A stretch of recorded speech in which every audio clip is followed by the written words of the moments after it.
ଏସବୁକୁ ଇଂଲିଶରେ ଜାଣିବା। ସୂର୍ଯ୍ୟକୁ ଇଂଲିଶରେ କହିବା ସନ୍। ଚନ୍ଦ୍ରକୁ କୁହାଯାଏ ମୁନ୍। ପୃଥିବୀକୁ ଇଂଲିଶରେ କୁହାଯାଏ ଅର୍ଥ। ତାରାକୁ ଇଂଲିଶରେ ଷ୍ଟାର କୁହାଯାଏ। ଆକାଶକୁ କୁହାଯାଏ ଇଂଲିଶରେ ସ୍କାଏ। ବାଦଲକୁ ଇଂଲିଶରେ କୁହାଯାଏ କ୍ଲାଉଡ୍। ଭୂମିକୁ ଇଂଲିଶରେ କୁହାଯାଏ ଲ୍ୟାଣ୍ଡ। ସୂର୍ଯ୍ୟ କିରଣକୁ ଇଂଲିଶରେ କୁହାଯାଏ ସନସାଇନ୍। ଅନ୍ଧକାରକୁ ଇଂଲିଶରେ କୁହାଯାଏ ଡାର୍କନେସ୍। କୁହୁଡ଼ିକୁ ଇଂଲିଶରେ କୁହାଯାଏ ଫକ୍। କାକରକୁ ଇଂଲିଶରେ କୁହାଯାଏ ଡ୍ୟୁକ୍।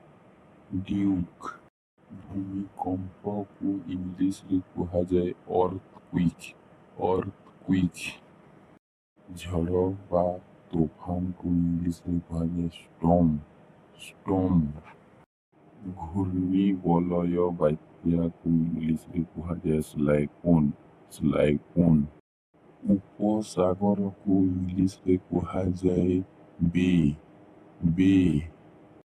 ଗ୍ରହକୁ ଇଂଲିଶରେ ପ୍ଲାନେଟ୍ କୁହାଯାଏ। ପାଣି ବା ଜଳକୁ ଇଂଲିଶରେ କୁହାଯାଏ ୱାଟର। ପବନ ୟା ବାୟୁକୁ ଇଂଲିଶରେ କୁହାଯାଏ ୱିଣ୍ଡ। ନିଆଁକୁ ଇଂଲିଶରେ କୁହାଯାଏ ଫାୟାର। ମାଟିକୁ ଇଂଲିଶରେ କୁହାଯାଏ ସୋଏଲ୍। ଜଙ୍ଗଲକୁ ଇଂଲିଶରେ କୁହାଯାଏ ଫରେଷ୍ଟ। ନଦୀକୁ ଇଂଲିଶରେ କୁହାଯାଏ ରିଭର। ହ୍ରଦକୁ ଇଂଲିଶରେ ଲେକ୍ କୁହାଯାଏ। ଗଭୀର ଖାଲକୁ ଇଂଲିଶରେ କୁହାଯାଏ କାଜନ୍। ମହାସାଗରକୁ ଇଂଲିଶରେ କହିବା ଓସେନ୍।